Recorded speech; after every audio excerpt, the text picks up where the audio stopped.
ক্যামব্রিয়ানে শিক্ষা গ্রহণের সুযোগ করে দিন। Cambrian school and college, block 2, Gulshan circle 2, Dhaka.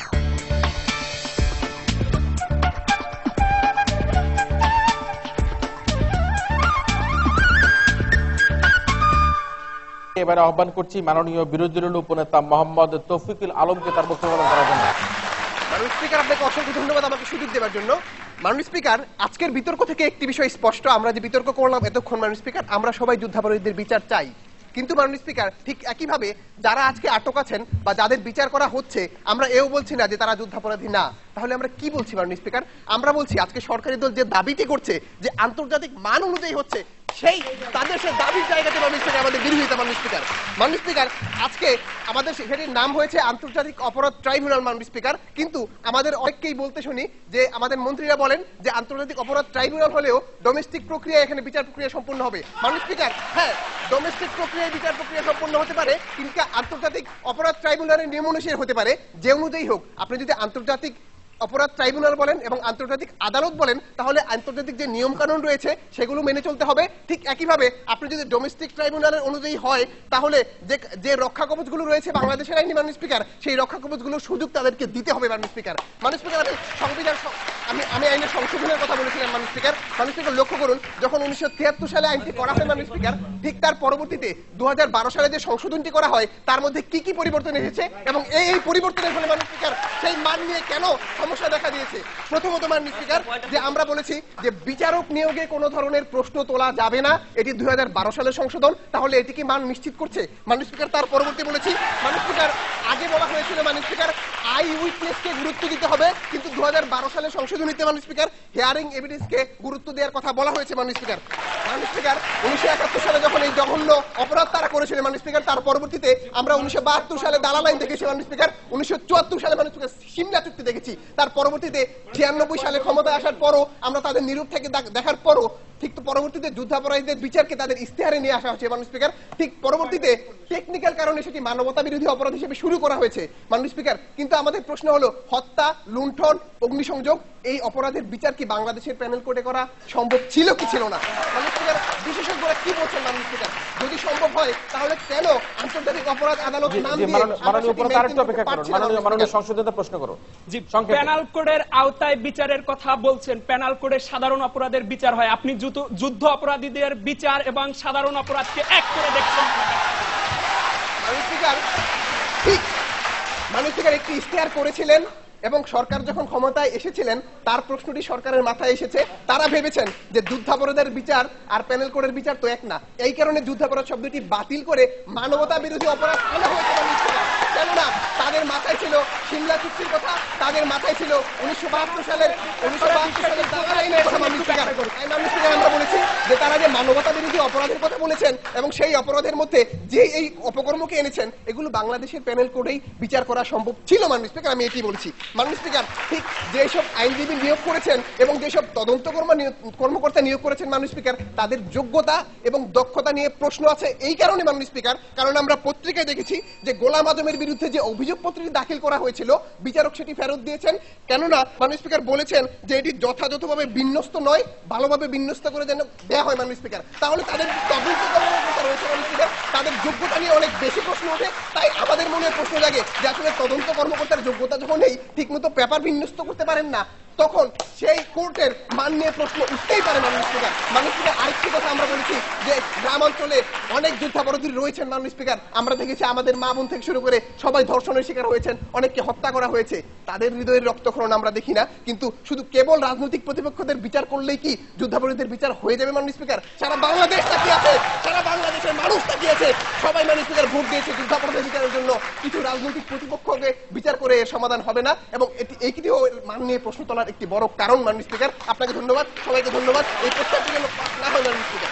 আহ্বান করছি মাননীয় সদস্য সরকারি দলের মোহাম্মদ আলামিনকে তার বক্তব্য প্রদান করার জন্য। মাননীয় স্পিকার, আপনাকে অসংখ্য ধন্যবাদ জানাচ্ছি আমাকে সুযোগ দেওয়ার জন্য। বিতর্ক শুরু করার পূর্বে স্মরণ করছি মাননীয় স্পিকার, ওই মানুষগুলোকে যাদের রক্তের বিনিময়ে আমার দেশের স্বাধীনতা আমি অর্জন করেছি এবং আমার সেই মা এবং আমার সেই বোনের ইজ্জতের বিনিময় এবং ইজ্জতের দাম দিয়ে যে স্বাধীনতাকে কিনেছি মাননীয় স্পিকার, তার কথা স্মরণ করছি মাননীয় স্পিকার। মাননীয় স্পিকার, আজকে মাননীয় প্রধানমন্ত্রী যখন এই মহান সংসদে একটি প্রস্তাব উত্থাপন করেন এবং সেই প্রেক্ষাপটে আজকে তিনি আন্তর্জাতিক মানের কয়েকটি নীতির কথা বলে গিয়েছিলেন। এটি হচ্ছে বিচার, আপিল, পুনর্বিবেচনা বা মাননীয় speaker review, criminal justice, arrest without warrant, bail এবং পাবলিক ট্রায়ালের যে কথাগুলো তিনি বলে গেছেন মাননীয় স্পিকার, সেটি স্পষ্টভাবে বলে গেছেন এবং বিরোধী দলের একটি দায়িত্ব দিয়ে গেছেন। সেটি হচ্ছে মাননীয় স্পিকার এই জায়গায় যে আন্তর্জাতিক মানের যে নীতিগুলো বলছি, সেই নীতিগুলো আসলে আমাদের যে ট্রাইব্যুনালটি রয়েছে, এই ট্রাইব্যুনালের কোথায় কনফ্লিক্ট হয়েছে মাননীয় স্পিকার সেটি প্রমাণ করা, তারা আজকে ব্যর্থ হয়েছে মাননীয় স্পিকার।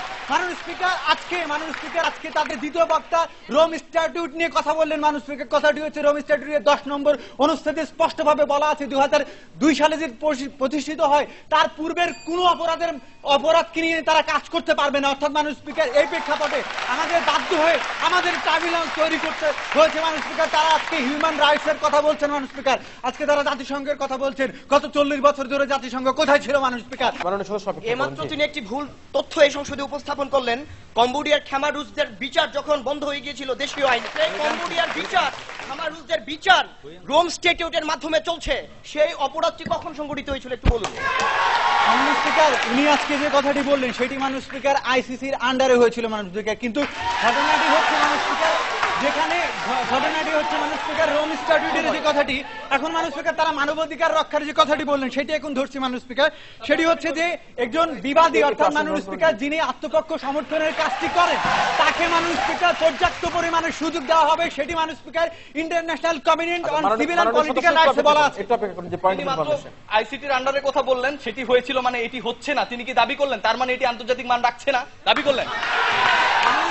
মাননীয় স্পিকার রোম স্ট্যাটিউটের 10 নম্বর অনুচ্ছেদে আরেকটি কথা বলা ছিল, সেই কথাটি হচ্ছে মাননীয় স্পিকার কোন দেশের যদি হোম ট্রাইব্যুনাল থাকে এবং কোন দেশের যদি ডোমেস্টিক ক্ষমতা থাকে তাহলে সেই ট্রাইব্যুনাল অনুযায়ী যুদ্ধ হবে বিচার করতে পারবে মাননীয় স্পিকার। আইনের যে ভাষ্যটি, সেই ভাষ্যটিতে একটি কথা আছে সেটি আমরা জানি, সেটা হচ্ছে প্রিজাম্পশন অফ ইনোসেন্স, অর্থাৎ মাননীয় স্পিকার একজন অপরাধী দোষ এবং অপরাধী কিনা সেটি প্রমাণিত হওয়ার আগ পর্যন্ত তাকে নির্দোষী হিসেবে ব্যাখ্যা দিতে হবে। এটি মাননীয় speaker universal declaration of human রাইটসে স্পষ্ট বলা আছে 14 নম্বর আর্টিকেলে। সেই প্রেক্ষাপটে বাংলাদেশের যে ট্রাইব্যুনালটি যুদ্ধ অপরাধের নিয়ে কাজ করছে, সেই ট্রাইব্যুনালের 10 নম্বর অনুচ্ছেদে সুস্পষ্টভাবে দেখা আছে এবং লেখা আছে, আপনারা দেখে নেবেন দয়া করে। মাননীয় স্পিকার আজকে দেখুন আত্মপক্ষ সমর্থনের জন্য অভিযুক্তকারীদের যে সুযোগগুলো এই ট্রাইব্যুনালগুলো দিচ্ছে, সেটি মাননীয় speaker universal declaration of human রাইটসকে সমর্থন জানায়, যেটা 1945 সালে প্রতিষ্ঠিত হয়। এত বড় একটি গুরুত্বপূর্ণ বিষয় থাকার পরেও কিভাবে আছে মানবাধিকারের জায়গাটি আমরা পরিষ্কার করছি, ট্রাইব্যুনালটি পরিষ্কার করছি। সুতরাং মাননীয় স্পিকার আজকে এই মহান সংসদে এই প্রস্তাবটি যেন গৃহীত হয়। ধন্যবাদ মাননীয় স্পিকার। আহ্বান করছি মাননীয় বিরোধী দলের সদস্য ইকবাল হাসানকে তার বক্তব্য প্রদান করার জন্য। মাননীয় স্পিকার, আপনাকে অসংখ্য ধন্যবাদ আমাকে সুযোগ দেওয়ার জন্য। মাননীয় স্পিকার, ঠিক একটি জায়গায় আজকের এই সংসদ ধোঁয়াশাগুলো আমি পরিষ্কার করে দিচ্ছি। আজকে তাদের যে যুক্তিগুলো তারা উপস্থাপন করেছে এগুলো কেন মিথ্যা যুক্তি এবং ভ্রান্ত যুক্তি, সেগুলো আমি পরিষ্কার করছি। প্রথমে বলেছেন যে যুদ্ধাপরাধের বিচার আন্তর্জাতিক মান নিয়ে চলছে। মাননীয় স্পিকার, আজকে আমরা জানি বাংলাদেশ 1971 সালের 25শে মার্চ থেকে শুরু করে 16 ডিসেম্বর পর্যন্ত বাংলাদেশের মহান মুক্তিযুদ্ধ চলেছে এবং বাংলাদেশের যে সার্বভৌমত্ব, বাংলাদেশের যে সরকার, সেটি আমরা পেয়েছি 16 ডিসেম্বরের পর থেকে। মাননীয় স্পিকার, যদি দালাল আইন অনুযায়ী আমরা দেখি 1972-এর, তাহলে বাংলাদেশের যে প্রাইমারি অফেন্ডার আছে তাদের বিচার করার ক্ষমতা এই আইনের মাধ্যমে করতে পারে না। মাননীয় স্পিকার, প্রথমতই এটি হচ্ছে এই আইনের সবচেয়ে বড় দোষা। দ্বিতীয় দুর্বলতাটি হচ্ছে যারা যুদ্ধাপরাধী তাদের বিচার করার জন্য আরেকটি অ্যাক্ট 1973 করা আছে, তারা সেটি জানেন না। আর সেই 1973-এর অ্যাক্ট অনুযায়ী আজকে যারা মানবতা বিরোধী অপরাধ করছে তাদের বিচার কার্য প্রক্রিয়া চলছে। মাননীয় স্পিকার, যেটি কখনোই আন্তর্জাতিক মান তো নয়, বরঞ্চ স্পিকার নুরেনবার্গ ট্রাইব্যুনালের অবস্থা কি ছিল? মাননীয় স্পিকার, যখন মকারি অফ জাস্টিসের অবস্থা ছিল, তখন এই বাংলাদেশে যখন আজকে ব্যক্তিগতভাবে তারা আইন প্রণয়ন করে বিচারের কাঠগড়ায় নিয়ে আসে, যেটি ভিক্টর অফ জাস্টিস অথবা বিজয়ীর বিচার আমরা বলতে পারি, যেটি কখনোই আন্তর্জাতিক মানের কথা বলে না। মাননীয় স্পিকার, আজকে আমরা কি করছি? আজকে আমরা ইনভেস্টিগেশন কমিটি করি না, অথচ আন্তর্জাতিক মান নিয়ে প্রশ্ন তুলি। মাননীয় স্পিকার, কথা তুলি। মাননীয় স্পিকার, অথচ আমাদের কোনো ইনভেস্টিগেশন কমিটি ছিল না। মাননীয় আইনমন্ত্রী। জি মাননীয় স্পিকার, তার কাছে আমার প্রশ্নটি হচ্ছে যে 6টি ট্রাইব্যুনালের হয়েছে ইতিহাসে, সেই 6টি ট্রাইব্যুনালের কোন ট্রাইব্যুনালে মাননীয় স্পিকার মার্কিন, রাশিয়ান যে পরাশক্তিগুলো ছিল, কোনখানে ভিক্টর জাস্টিস ব্যতীত আইনের বিচার হয়েছে, তারা ব্যাখ্যা দেন। মাননীয় স্পিকার, তার জ্ঞানগত জায়গাতে অনেক কম, সেটি তিনি আবার প্রশ্নের মাধ্যমে উপস্থাপন করেছেন। দেখেন, আইনজীবী ছিল, তিনি ছিলেন ব্রিটিশ মাননীয় স্পিকার, সেটি তিনি জানেন না। মাননীয় স্পিকার, আজকে দেখেন, আমরা রুলস অফ প্রসিডিউরের কথা যদি বলি, আজকে প্রতিটি রুলস অফ প্রসিডিউর তারা ভেঙেছে কিভাবে দেখুন। আজকে তারা শুধু আইনজীবীকে দেশের বাইরে থেকে দেশ থেকে বিদায় দেননি, আরো অনেক কিছু রুলস অফ প্রসিডিউর তারা ভঙ্গ করেছেন।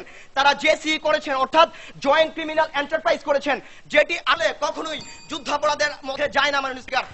যারা মদত দেয়নি সেই জেসি তারা করেছেন। মাননীয় স্পিকার, আজকে কম্বোডিয়া কিংবা মিশরের কথা আলোচনা যায় ইতিহাসের দিকে, যে কম্বোডিয়া মিশরে যে বিচার হয়েছিল সেইটাকে আমরা পুনরাবৃত্তি করছি। কম্বোডিয়ার বিচার হয়নি, যেটি রোম সিস্টেমে সম্পন্ন হলো। এই করছে মাননীয় স্পিকার, আমরা যদি দেখি 6 ডিসেম্বর ভারত এই মহান মুক্তিযুদ্ধ গ্রহণ নিয়েছিলেন, তখন এটি অবশ্যই আন্তর্জাতিকভাবে স্বীকৃতি চাই, কারণ এই যুদ্ধটি আন্তর্জাতিকভাবে বিস্তৃত হয়ে গিয়েছিল। সেই জায়গা থেকে আজকে আমরা কখনোই রোম স্ট্যাটিউট কিংবা আন্তর্জাতিক মান যদি আমরা না নিই, তাহলে আমরা নিজেরাই প্রশ্নবিদ্ধ হব। একটি অপরাধকে ঢাকার জন্য আরো অনেক অপরাধের সৃষ্টি আমরা করতে পারি না মাননীয় স্পিকার। মাননীয় স্পিকার, আর একটি লিগ্যাল প্রসিডিউরের মধ্যে সবচেয়ে গুরুত্বপূর্ণ একটি কথা আছে, সেটি হচ্ছে তুমি কোনো আইনের বিচার পূর্ববর্তী থেকে ঠিক করে রাখতে পারো না।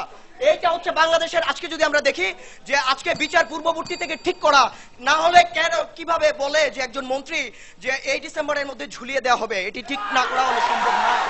আজকে যে অরাজকতা, সেই অরাজকতা সৃষ্টির পেছনে সরকারের ভূমিকা রাখতে হবে। যদি সরকারকে দায়িত্ব নিতে হবে মাননীয় স্পিকার, যে দেশে কোনো অরাজক পরিস্থিতি সৃষ্টি হবে না, কারণ আন্তর্জাতিক মান যদি বজায় রাখি, আজ হোক কাল হোক বিচার হবে, সেটি প্রক্রিয়াধীন অনুযায়ী বিচার হবে মাননীয় স্পিকার। আপনাকে ধন্যবাদ। এই প্রস্তাবটি মহান সংসদে গৃহীত হওয়ার কোনো যৌক্তিকতা রাখে না। সবাইকে আমরা শুনছিলাম আমাদের প্রথম পর্বের দুপক্ষের বক্তব্যগুলো।